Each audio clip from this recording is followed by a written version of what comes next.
Today is the 14th of August, and for the past 2 weeks, I've seen 3 articles on en bloc. So are we seeing a new wave of en bloc in Singapore? And how do you spot the next en bloc? Stay tuned.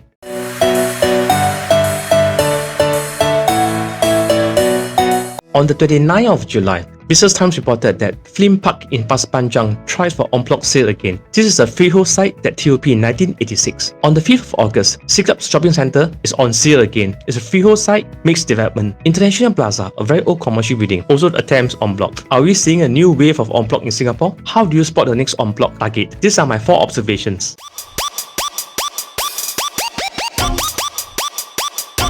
Observation number 1. Small to medium sites are preferred by developers. I can see from the screen, Flynn Park is a mid-sized land, about 72 residential units. For Siglap Shopping Centre, it is also a small site with only 8 commercial units at level 1 and 8 residential units on 2nd and 3rd story. In this post-COVID time, while the developers are hungry for land, they also have to be concerned with rising construction costs as well as a shortage in labour. So I think small to medium sites are preferred by developers at this moment. Observation number 2. Look for condos or projects that have gone through 2 or 3 collective attempts. As you can see from the screen, Siglap Shopping Centre and Flynn Park both went through 1 failed attempt last time. So now they're into a 2nd attempt. I've never been on an en bloc or collective sales team as an agent before, but I've been through an en bloc attempt as an owner. I own an investment unit in East Point Green in the east side near to Simei MRT. We had an en bloc attempt about 2 years back, but I didn't bother to go to vote because that was the first attempt, and from my chit-chat with other co-owners, I felt that being the first time, they have very high expectations of the price,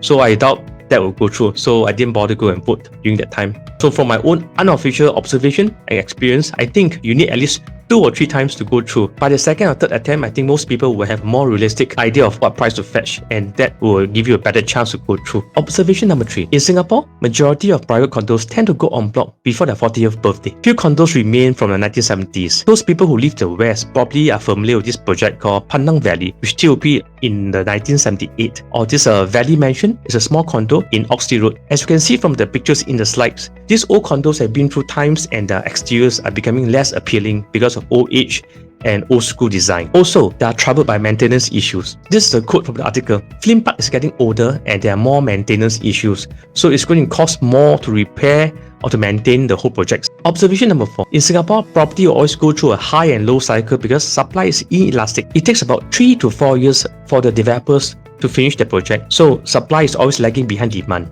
When demand is high and there's not enough government land sales, developer will look for land themselves. As you can see from the record bids made for the Tampines site, which is an EC, as well as the Lentor Central site, the land cost for this Tampines EC bid was about 603 per square foot. The estimated selling price is about 1,250 per square foot. These are estimates. For the Lentor Central land bid, estimated selling price is about 2,000 per square foot. When there are record bids for these lands, it will attract the developers to search for lands around this area and attempt an en bloc for those old resale condos, because as the price between the new condos and the old condos widened, that means there's a margin for profit. Also, another observation is that there seems to be more interest in mixed development site. This is a quote from the article. Lentor site winning bid is 30% higher than Tanah Merah Kechil Link site, a mixed development site beside Tanah Merah MRT. This was sold in September 2020. Lentor Central site is a mixed development site next to the Lentor MRT. It seems to me that there's more interest in mixed development site, probably because of the success from Pasir Ris 8 launch. Alright, that sums up my 4 observations. If you have different views and opinions, feel free to comment them in this video. If you have any questions, feel free to call me at the number below for a discussion. Alright, see you in my next video. Thank you.